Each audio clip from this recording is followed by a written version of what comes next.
तर आता आपण आतमध्ये प्रवेश केलेला आहे आणि हा आतला जो परिसर आहे त्या परिसरामध्ये त्यांनी छान वनराई जी आहे ती लावलेली आहे.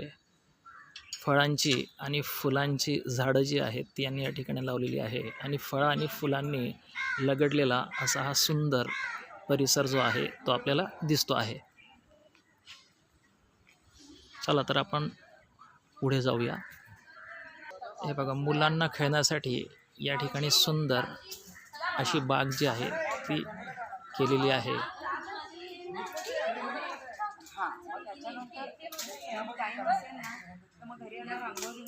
आणि त्याला त्यांनी छानसं नाव दिलेलं आहे, संवेदक प्रांगण.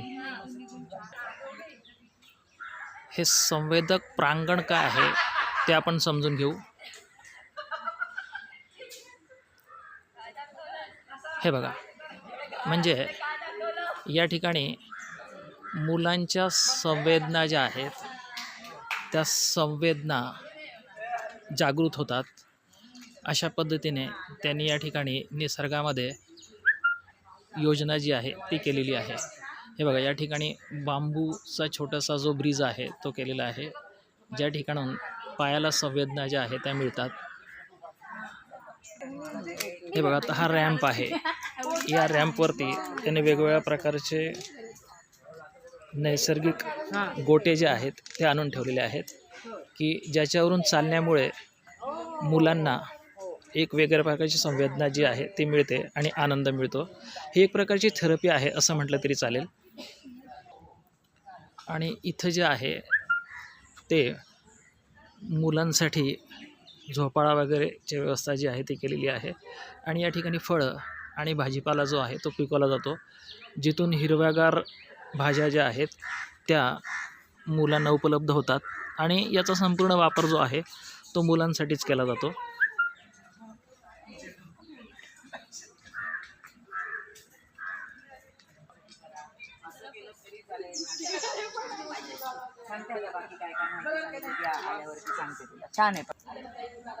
चला तर आता आपण मुख्य इमारत जी आहे त्या मुख्य इमारतीकडे वळूया. ही घरकुलाची दुमजली छानशी अशी इमारत आहे, ज्या ठिकाणी सर्व सोयींयुक्त अशी निवास व्यवस्था आणि विद्यार्थ्यांचं सर्वांगीण विकास होण्याच्या दृष्टिकोनातून व्यवस्था जी आहे ती करण्यात आलेली आहे. हा त्यांचा हॉल आहे या बाजूला.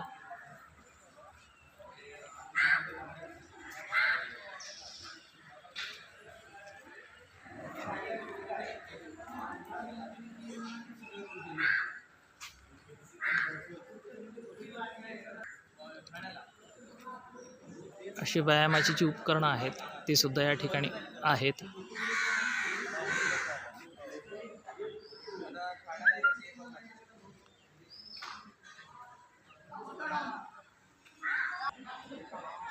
घरकुलाचं हे प्रशासकीय कार्यालय आहे.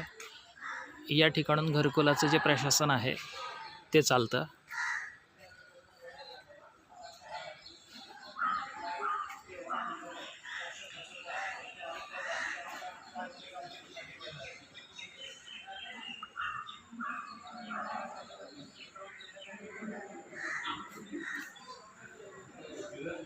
मान्यवरांची मांदियाळी. सर्वोच्च न्यायालयाचे न्यायमूर्ती अभय दिसत आहेत आणि अनेक मान्यवर जे आहेत ते तुम्हाला या ठिकाणी दिसत आहेत. प्रसिद्ध अभिनेते दिलीप प्रभावळकर आणि अनेक गण्यमान्य व्यक्ती जे आहेत त्या तुम्हाला या ठिकाणी दिसत आहेत. आणि वेळेचं महत्त्व पटवून देण्यासाठी ही घंटा. आता आपण त्यांच्या एका सभागृहाकडे वळूया. या ठिकाणी एक अतिरिक्त सभागृह आहे. या ठिकाणी मुलांचे खेळ वगैरे जे आहे ते घेतले जातात. भव्य असं आहे. मेजर काळे सभागृह.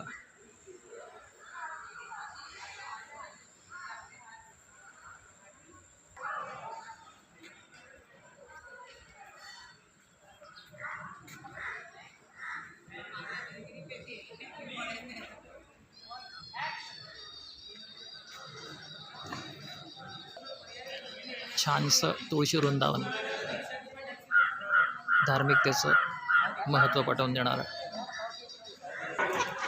ही सर्व मुलं आहेत या ठिकाणी निवास करणारी.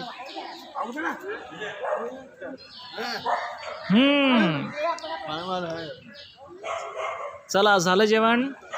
Very good. छान होतं ना जेवण?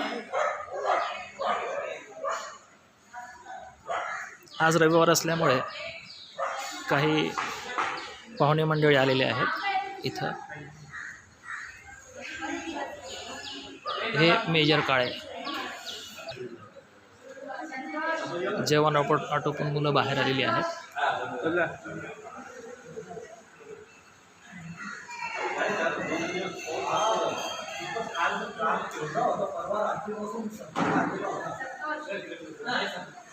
दुरितांचे तिमिर जाऊ, विश्वस्वधर्मे सूर्य पाहो, जो जे वांछील तो ते लाहो, प्राणी जात.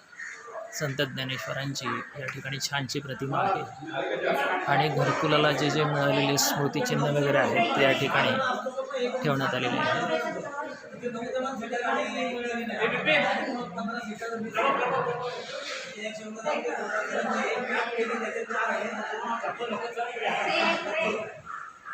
या ठिकाणी सर्व सोयी सुविधा आहेत.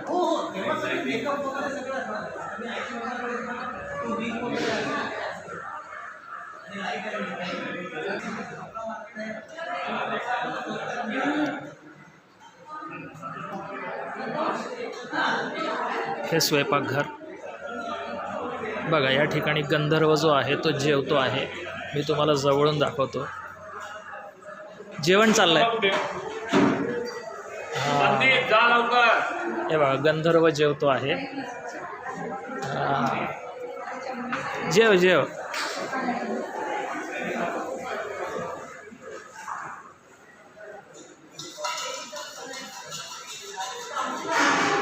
या ठिकाणी वॉश बेसिन आणि सर्व सुविधा आहेत. मागच्या बाजूला सुद्धा भव्य अशा प्रकारचे वॉशरूम्स त्यांनी मुलांसाठी केलेले आहेत, सर्व सोयींनी युक्त अशा प्रकारचे.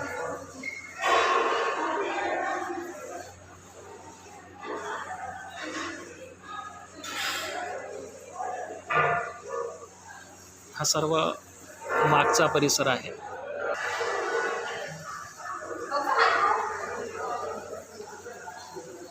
आणि हे रंगमंच आहे घरकुलाचं. या ठिकाणी मुलांचे छोटे मोठे कार्यक्रम होतात. आणि हे सभागृह, मुख्य सभागृह. आत्ताच या ठिकाणी एक नाटकाचा प्रयोग झाला ज्याचा आम्ही आनंद घेतला.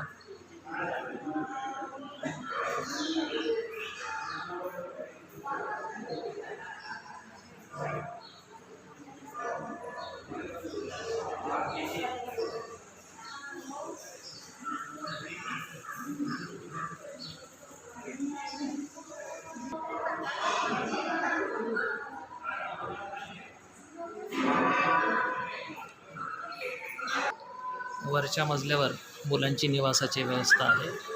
चला, मी तुम्हाला वरचा मजला दाखवतो.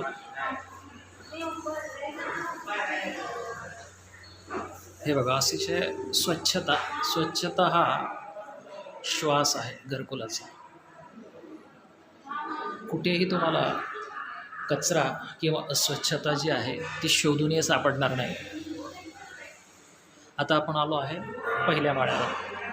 या ठिकाणी मुलांची निवासाची व्यवस्था केलेली आहे. हा प्रशस्त व्हरांडा. या ठिकाणी सुद्धा सर्व सोयीनियुक्त असा हा व्हरांडा आहे. ही लिफ्ट आहे मुलांच्या सोयीसाठी. हे बघा, आता आपण मुलांच्या निवासाकडे वळूया. हे बघा, या ठिकाणी मुलांचं निवासस्थान आहे, सर्व सोयीनियुक्त अशा पद्धतीने. सर्वांसाठी स्वतंत्र बेड आहे आणि मुलांचं सामान ठेवण्यासाठी कपाटं आहेत. मुबलक प्रकाश आणि हवेची व्यवस्था जी आहे ती या ठिकाणी आहे. या ठिकाणी छानशी गॅलरी पण आहे.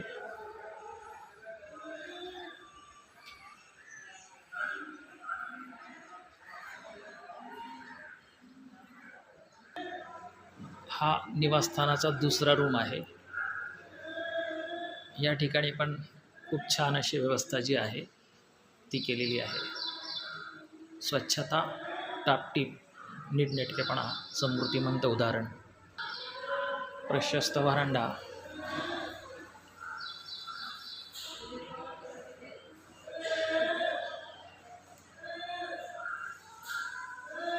विक्रम गोखले, खूप मान्यवरांनी या ठिकाणी भेटी दिलेल्या आहेत, अभिनेत्यांनी. हा तिसरा रूम आहे निवासाचा. आणि हे जे आहे हे स्वच्छतागृह.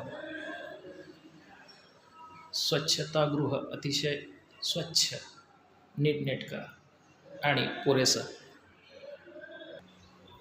मुलांचे कपडे धुण्यासाठी ची व्यवस्था.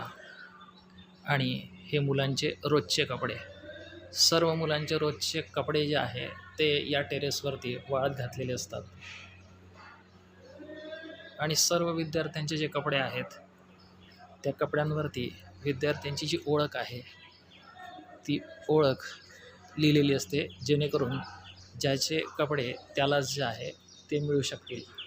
खूप चांगली व्यवस्था आहे.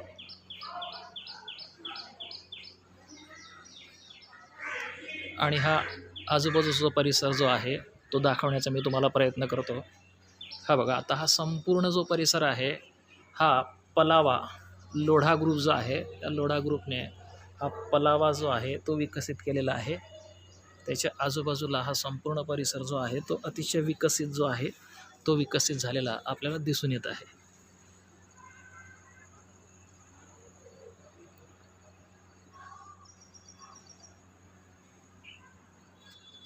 उंच उंच इमारती आणि निसर्ग सौंदर्याने नटलेला असा परिसर आहे. मुबलक प्रमाणात प्राणवायू, मुबलक प्रमाणात सूर्यप्रकाश.